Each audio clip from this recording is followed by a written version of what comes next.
नमस्ते साथियों, कविराज की दुनिया में आपका स्वागत है।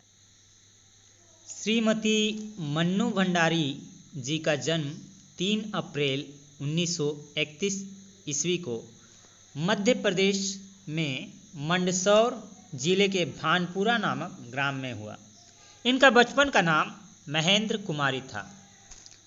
इनकी प्रमुख रचनाएं एक प्लेट सैलाब, मैं हार गई, 3 निगाहों की एक तस्वीर, यही सच है, त्रिशंकु, आंखों देखा झूठ, ये सभी कहानी संग्रह है। आपका बंटी जो बहुत ही प्रसिद्ध है, 1 इंच मुस्कान, महाभोज उपन्यास तथा बिना दीवारों का घर नाटक है। इनकी रचना यही सच है पर आधारित रजनीगंधा नामक फिल्म को 1974 की सर्वश्रेष्ठ फिल्म का पुरस्कार प्राप्त हुआ।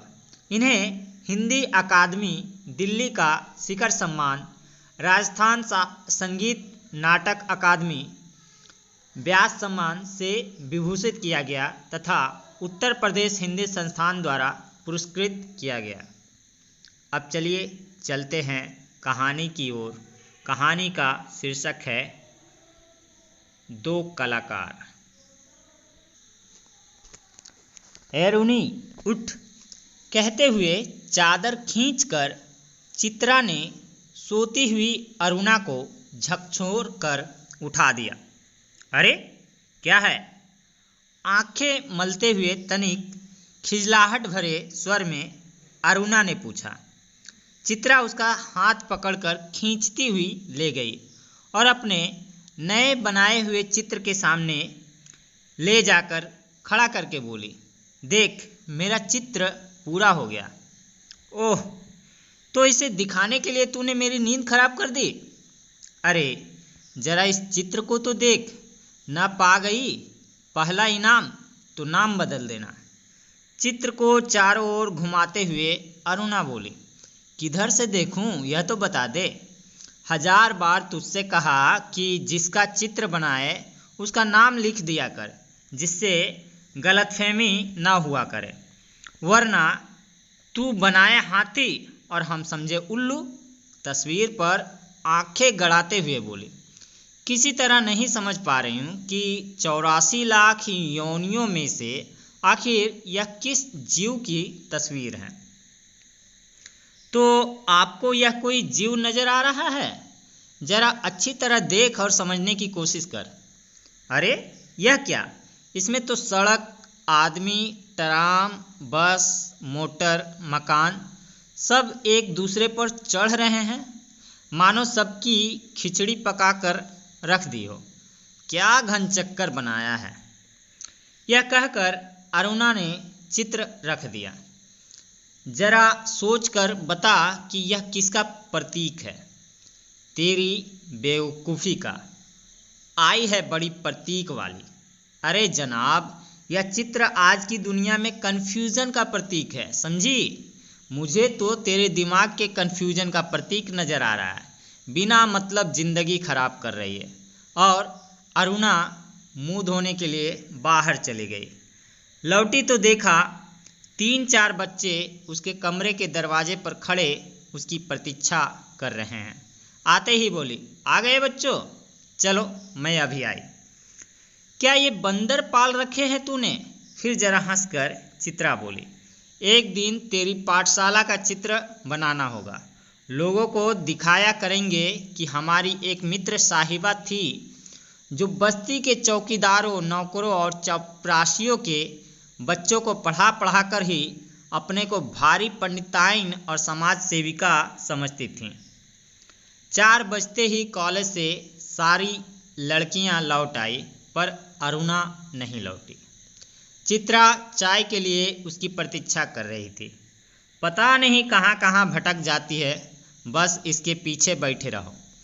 अरे क्यों बड़बड़ कर रही है? ले मैं आ गई, चल बना चाय, मिलकर ही पियेंगी। तेरे मनोज की चिट्ठी आई है। अरुणा लिफाफा फाड़कर पत्र पढ़ने लगी। जब उसका पत्र समाप्त हो गया तो चाय पीते पीते चित्रा बोली, आज पिताजी का भी पत्र आया है। लिखा है, जैसे ही यहाँ कोर्स समाप्त हो जाए मैं विदेश जा सकती हूँ। मैं तो जानती थी पिताजी कभी मना नहीं करेंगे। हाँ भाई, धनी पिता की इकलौती बिटिया ठहरी, तेरी इच्छा कभी टाली जा सकती है। पर सच कहती हूँ, मुझे तो सारी कला इतनी निरर्थक लगती है, इतनी बेमतलब लगती है कि बता नहीं सकती। किस काम की ऐसी कला जो आदमी को आदमी ना रहने दे? अरुणा आवेश में बोली। तो तुम मुझे आदमी नहीं समझती क्यों? तुझे दुनिया से कोई मतलब नहीं, दूसरों से कोई मतलब नहीं, बस 24 घंटे अपने रंग और तुलिकाओं में डूबी रहती है। दुनिया में कितनी बड़ी घटना घट जाए, पर यदि उसमें तेरे चित्र के लिए आइडिया नहीं तो तेरे लिए वह घटना कोई महत्व नहीं रखती। हर घड़ी, हर जगह और हर चीज़ में तू अपने चित्रों के लिए मॉडल खोजा करती है। कागज़ पर इन निर्जीव चित्रों को बनाने के बजाय 2-4 की जिंदगी क्यों नहीं बना देती? तेरे पास सामर्थ्य है, साधन है। वह काम तो तेरे लिए छोड़ दिया। मैं चली जाऊंगी तो जल्दी से सारी दुनिया का कल्याण करने के लिए झंडा लेकर निकल पड़ना। और चित्रा हंस पड़ी। 3 दिन से मूसलाधार वर्षा हो रही थी। रोज अखबारों में बाढ़ की खबरें आती थी। बाढ़ पीड़ितों की दशा बिगड़ती जा रही थी और वर्षा थी कि थमने का नाम नहीं लेती थी। अरुणा सारा दिन चंदा इकट्ठा करने में व्यस्त रहती। एक दिन आखिर चित्रा ने कह दिया, तेरे इम्तिहान सिर पर आ रहे हैं, कुछ पढ़ती लिखती है नहीं, सारा दिन बस भटकती रहती है। माता पिता क्या सोचेंगे कि इतना पैसा बेकार ही पानी में बहाया। आज शाम को स्वयंसेवकों का एक दल जा रहा है। प्रिंसिपल से अनुमति ले ली है, मैं भी उनके साथ ही जा रही हूँ। चित्रा की बात को बिना सुने उसने कहा। शाम को अरुणा चली गई। 15 दिन बाद वह लौटी तो उसकी हालत काफ़ी खस्ता हो रही थी। सूरत ऐसी निकल आई थी मानो 6 महीने से बीमार हो।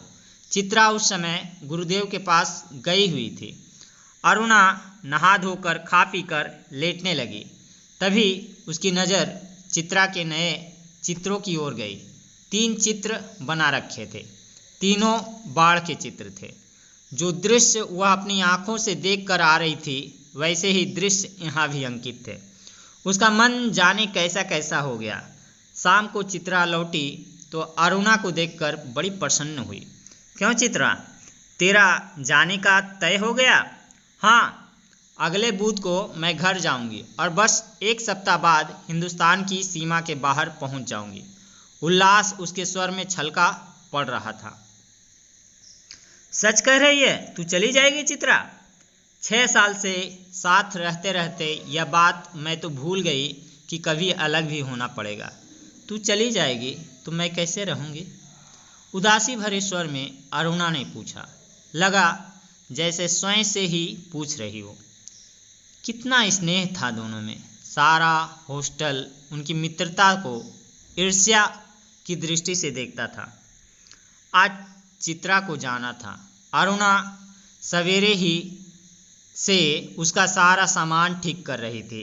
एक एक करके चित्रा सबसे मिल आए। बस गुरुजी से मिलना रह गया था, सो उनका आशीर्वाद लेने चल पड़ी। 3 बज गए थे पर वह लौटी नहीं। 5 बजे की गाड़ी से वह जाने वाली थी। अरुणा ने सोचा वह खुद जाकर देखाए कि आखिर बात क्या हो गई। तभी बड़बड़ाती सी चित्रा ने प्रवेश किया। बड़ी देर हो गई ना? अरे क्या करूं, बस कुछ ऐसा हो गया कि रुकना ही पड़ा। आखिर क्या हो गया ऐसा जो रुकना ही पड़ा? सुने तो। 2-3 कंठ एक साथ बोले। गर्ग स्टोर के सामने पेड़ के नीचे अक्सर एक भिखारिन बैठी रहा करती थी ना, लौटी तो देखा कि वह वहीं मरी पड़ी है और उसके दोनों बच्चे उसके सूखे शरीर से चिपक कर बुरी तरह से रो रहे हैं। जाने क्या था उस सारे दृश्य में कि मैं अपने को रोक नहीं सकी। एक रफ सा स्केच बना ही डाला, बस इसी में देर हो गई। 4:30 बजे चित्रा हॉस्टल के फाटक पर आ गई, पर तब तक अरुणा का कहीं पता नहीं था। बहुत सारी लड़कियां उसे छोड़ने स्टेशन तक भी गईं, पर चित्रा की आंखें बराबर अरुणा को ढूंढ रही थी। 5 भी बज गए। रेल चल पड़ी पर अरुणा न आई सो न आई। विदेश जाकर चित्रा तन मन से अपने काम में जुट गई। उसकी लगन ने उसकी कला को निखार दिया। विदेश में उसके चित्रों की धूम मच गई। भिखारिन और 2 अनाथ बच्चों के उस चित्र की प्रशंसा में तो अखबारों के कॉलम भर गए।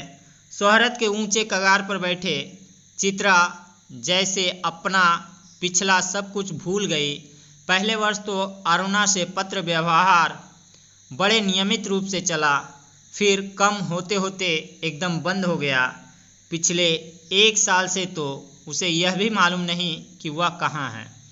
अनेक प्रतियोगिताओं में उसका अनाथ शीर्षक वाला चित्र प्रथम पुरस्कार पा चुका था। जाने क्या था उस चित्र में, जो देखता चकित रह जाता। 3 साल बाद जब वह भारत लौटी तो बड़ा स्वागत हुआ उसका। अखबारों में उसकी कला पर, उसके जीवन पर अनेक लेख छपे। पिता अपनी इकलौती बिटिया की सफलता पर बहुत प्रसन्न थे। दिल्ली में उसके चित्रों की प्रदर्शनी का विराट आयोजन किया गया। उद्घाटन करने के लिए चित्रा को ही बुलाया गया। उस भीड़ भाड़ में अचानक उसकी भेंट अरुणा से हो गई। रूनी कहकर चित्रा भीड़ की उपस्थिति को भूलकर अरुणा के गले से लिपट गई। तुझे कब से चित्र देखने का शौक हो गया रूनी? चित्रों को नहीं, चित्रा को देखने आई थी। तू तो एकदम भूल ही गई। अरे ये बच्चे किसके हैं? 2 प्यारे से बच्चे अरुणा से सटे खड़े थे। लड़के की उम्र 10 साल की होगी तो लड़की की कोई 8। मेरे बच्चे हैं और किसके? ये तुम्हारी चित्रा मौसी है, नमस्ते करो अपनी मौसी को। अरुणा ने आदेश दिया। बच्चों ने बड़े आदर से नमस्ते किया, पर चित्रा अपाक होकर कभी बच्चों को और कभी अरुणा का मुंह देख रही थी। तभी अरुणा ने टोका, कैसी मौसी है, प्यार तो कर। और चित्रा ने दोनों के सिर पर हाथ फेरा प्यार का। अरुणा ने कहा, तुम्हारी ये मौसी बहुत अच्छी तस्वीरें बनाती है। ये सारी तस्वीरें इन्हीं की बनाई हुई है। आप हमें सब तस्वीरें दिखाएं मौसी, बच्चे ने फरमाइश की। चित्रा उन्हें तस्वीरें दिखाने लगी। घूमते घूमते वे उसी भिखारिन वाली तस्वीर के सामने आ पहुँचे। चित्रा ने कहा, यही वह तस्वीर है रूनी जिसने मुझे इतनी प्रसिद्धि दी। ये बच्चे रो क्यों रहे हैं मौसी? तस्वीर को ध्यान से देखकर बालिका ने पूछा। इनकी माँ मर गई है। देखती नहीं, मरी पड़ी है, इतना भी नहीं समझती? बालक ने मौका पाते ही अपने बड़प्पन और ज्ञान की छाप लगाई। ये सचमुच के बच्चे थे मौसी? बालिका का स्वर करुण से करुणतर होता जा रहा था। और सचमुच के बच्चों को देखकर ही तो बनाई थी यह तस्वीर। मौसी, हमें ऐसी तस्वीर नहीं, अच्छी अच्छी तस्वीरें दिखाओ, राजा रानी की, परियों की।